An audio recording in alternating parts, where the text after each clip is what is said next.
नमस्कार। आज का विषय थोड़ा गंभीर है। इसे ध्यान से समझने की जरूरत है, क्योंकि अगर कोई साधक इस चक्कर में एक बार फंस जाए तो ये एक विचार उसका पूरा आध्यात्मिक जीवन ही बर्बाद कर सकता है। लेकिन अगर इसकी गहराई को समझ लिया जाए तो आप इससे बड़े ही सहज तरीके से आगे निकल जाते हैं। तो आज हम समझेंगे कि क्यों पूजा पाठ या ध्यान करते समय अचानक से ईश्वर, देवी देवताओं या गुरु के बारे में कोई गलत या गंदा विचार आ जाता है, या रात को सपने में भी कोई ऐसी घटना आप देख सकते हैं। और इस अवस्था में विचारों की मलिनता इस स्तर पर गिर सकती है कि साधक के मन में देवी देवताओं के साथ शारीरिक संबंध बनाने जैसा मलिन विचार भी आ सकता है। या कभी वो मंदिर जाते हैं तो किसी देवी या देवता की तस्वीर को देखते हुए उनके मन में कामोत्तेजक सेक्सुअल थॉट्स भी आ जाते हैं। ये ऐसे विचार हैं जिन्हें वो किसी से शेयर भी नहीं कर पाते और न ही किसी से सवाल पूछ पाते हैं। लेकिन ऐसे विचारों की वजह से साधक अंदर से आत्मग्लानि से भर जाते हैं, या खुद से ही उनको नफरत सी होने लगती है, क्योंकि उन्हें लगता है कि ईश्वर या उनके गुरु उन्हें इस बुरे विचार की बहुत कड़ी सजा अवश्य देंगे, या इस विचार की वजह से उनकी ध्यान साधना कभी सफल नहीं हो पाएगी। कुछ साधकों ने ईमेल में अपनी इस परेशानी के बारे में सवाल किए हैं कि वो क्या करें, क्योंकि डॉक्टर्स ने तो उन्हें एक मानसिक बीमारी का रोगी बता दिया है, जिसे रिलीजियस ओसीडी या गॉड ओसीडी कहते हैं। और कितने दुख की बात है कि एक छोटी सी गलतफहमी की वजह से उन्होंने ध्यान, पूजा पाठ सब छोड़ दिया है। यहाँ तक कि वो अब किसी भी धार्मिक स्थान के आगे से गुजरते हुए भी कोशिश करते हैं कि उनका ध्यान उस ओर न जाए, ताकि उनके मन में कोई ऐसा विचार न आ जाए जिसकी वजह से उन्हें भगवान द्वारा कोई सजा झेलनी पड़े। जबकि साधक का मन और उसकी विचारधारा आम जीवन में बिल्कुल ऐसी नहीं होती, बल्कि वो तो चाहता है कि उसका ध्यान ईश्वर भक्ति में लगा रहे। लेकिन पूजा पाठ या ध्यान में बैठे हुए आने वाला ऐसा एक विचार उनके मन की शांति को तहस नहस कर देता है,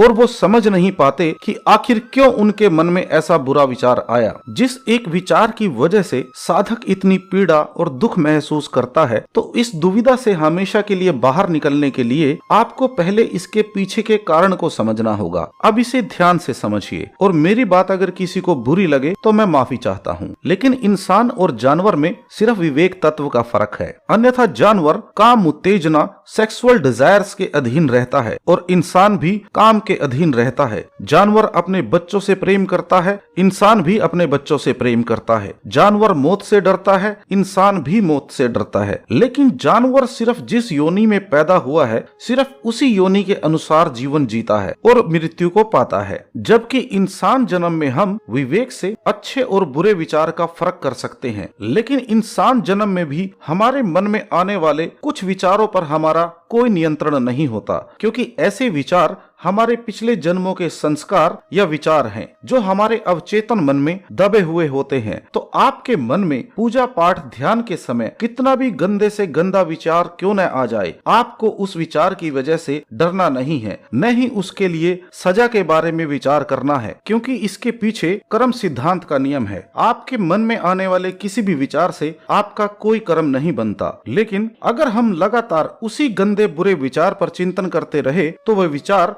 एक दिन कर्म में जरूर बदल जाएगा। इसीलिए पूजा पाठ ध्यान करते हुए ऐसा कितना भी गंदा विचार आए, उस पर और अधिक चिंतन न करें। वो विचार जैसे अचानक आया था, आप भी ऐसे ही अचानक जाने दें। उसका ज्यादा मतलब निकालने की कोशिश न करें, क्योंकि ध्यान करते हुए साधक बहुत से आंतरिक बदलावों से गुजरता है। आप इसे ऐसे समझें कि जब भी धरती में पानी का नया कनेक्शन लगाया जाता है, तो शुरुआत में उसमें से अलग अलग तरह की गंदी मिट्टी निकलती है, फिर कई तरह का गंदा पानी निकलता है, और अंत में जाकर पीने लायक साफ सुथरा पानी निकलता है। अब अगर कोई इंसान सोचे कि जहाँ भी वो खोदना शुरू करे तुरंत साफ सुथरा पानी निकलना चाहिए, ऐसे में वो कभी भी साफ पानी जो गहराई में उपलब्ध है उस तक नहीं पहुँच सकता। इसी प्रकार साधक की ध्यान यात्रा भी उस अमृत रूपी तत्व तक पहुँचने की है। इस यात्रा में आपका मन आपको हजार तरह के प्रपंचों में उलझाने की कोशिश करता है। आपको इन सब प्रपंचों पर ऐसे ही ध्यान नहीं देना चाहिए जैसे पानी का कनेक्शन लगाने वाला शुरुआत में निकलने वाली गंदी मिट्टी व गंदे पानी पर ध्यान नहीं देता, बल्कि उसी पॉइंट पर लगातार खोदता चला जाता है, क्योंकि उसे पता है साफ पानी तक पहुंचने के लिए उसे साफ पानी के ऊपर की सारी गंदी मिट्टी और गंदे पानी को निकालना ही होगा। और अगर साधक के मन में कभी कभार ऐसा कोई गंदा विचार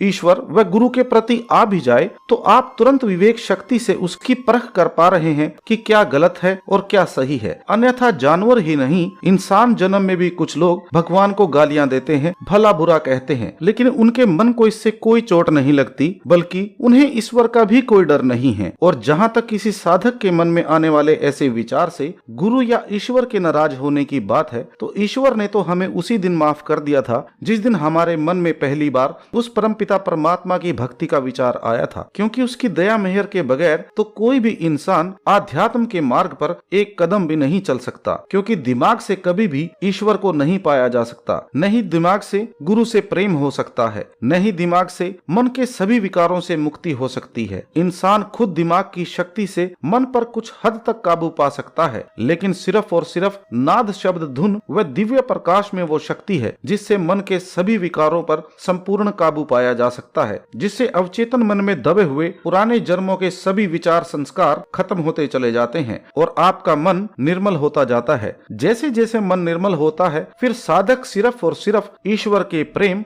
और ईश्वर की प्राप्ति को ही अपने जीवन का लक्ष्य मानता है। लेकिन उस अवस्था में कोई भी साधक एकदम नहीं पहुंच सकता। ये बदलाव बहुत धीरे धीरे और लगातार होता रहता है। आपको एक बात को समझना होगा कि लाखों जन्मों का मैल, गंदगी जो हमारी आत्मा पर है, उसे उतरने में समय लगेगा और आत्मा की शुद्धि के बीच में सिर्फ और सिर्फ एक ही बाधा है, वो है हमारा मन। इसीलिए सभी ध्यान, पूजा पाठ की सभी विधियां सिर्फ इस मन को काबू करने के लिए हैं। अन्यथा ईश्वर प्राप्ति के लिए सबसे अहम तत्व तो प्रेम है। इसीलिए आपको अगर कभी कभार ऐसा कोई बुरा विचार आ भी जाए तो आपको उस विचार को इस चंचल मन का एक प्रपंच, एक धोखा समझकर भूल जाना चाहिए। ऐसे किसी भी विचार पर अधिक चिंतन न करें, न ही उसका मतलब खोजने की कोशिश करें। इसीलिए गुरु साहिबान ने अपनी शिक्षाओं में कहा है कि ध्यान की हर एक अवस्था को हमें परखने की कोशिश नहीं करनी चाहिए। हम जितना परखने की कोशिश करते हैं, सफर उतना ही लंबा होता रहता है और ऐसा नहीं हो सकता